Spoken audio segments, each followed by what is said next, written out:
Hello, my name is Master Steve, and thank you for joining us. In this video, we'll be showing you pressure points in Chinese martial arts. Today in our culture, we have to contend with several different body types. As you can tell, they have changed over the 1,000 years. Thank God, or whatever you want to say.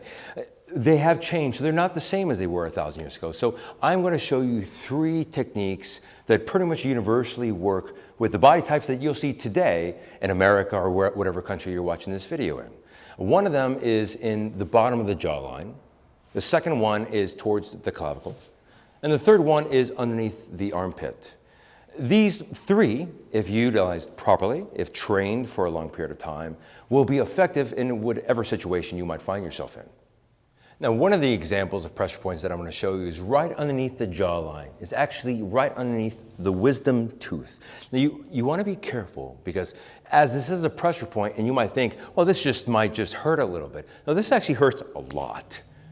So when you come through here, you want to take your thumb and come right underneath the wisdom tooth and press upwards towards the top of their head, like so. Now be careful because your hand is right over their throat. You can actually just isolate the thumb and go in like this. Now you might have seen in some movies that they actually make a knuckle like this and will hit here, just like so. So this is one of the pressure points right over here, right underneath the jawline, right where the wisdom tooth is. You press right up. Now the second pressure point is with the clavicle. Now, as you can tell, the clavicle, you can't do clavicle ups. So the clavicle is always going to sort of, except for some of those huge guys that go to Venice Beach, you're always going to see a line appear here. A great pressure point in here is actually to dig into the clavicle like so. There's actually a bar right here that locks it in place. You come underneath the clavicle and you press against the bar like so and you squeeze in. Yes. That's as you can see from his face because he's so handsome, that is quite painful to do. Not easy to do, not always effective, but if you do have that choice, you do have that point there. You can also simply just come into the cavity and press downwards like so. You can tell that doesn't feel good, and he doesn't want to make me look good. So the third one comes in from here. The next pressure point is actually underneath the armpit. Now, I like it better from the other side, but just for the sake of effectiveness, or quickness, we're going to go right underneath the armpit here. Notice how I curve my hand around the pec, like so, and I come straight into the armpit.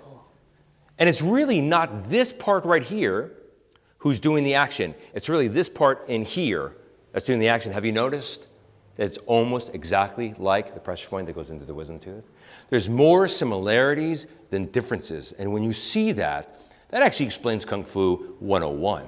There's more similarities than differences. That's why when you find people who say karate is better than Kung Fu, Taekwondo is better than karate, there are more similarities than differences. As you see this pressure point here, I'm going to give you an example of that. Go right into the armpit like this, cover around the bicep, and then squeeze up and down at the same time. That really is painful. And unless their pec is out here, you're pretty much going to get a good grip. Now, if you can't get a good grip, then you just come around the shoulder like so, and you press up. That's even worse. That's even worse. Those are 3 examples of pressure points. They're pretty much effective on almost about anybody. Once again, my name is Master Steve, and thank you for joining us for examples and pressure points in Chinese martial arts.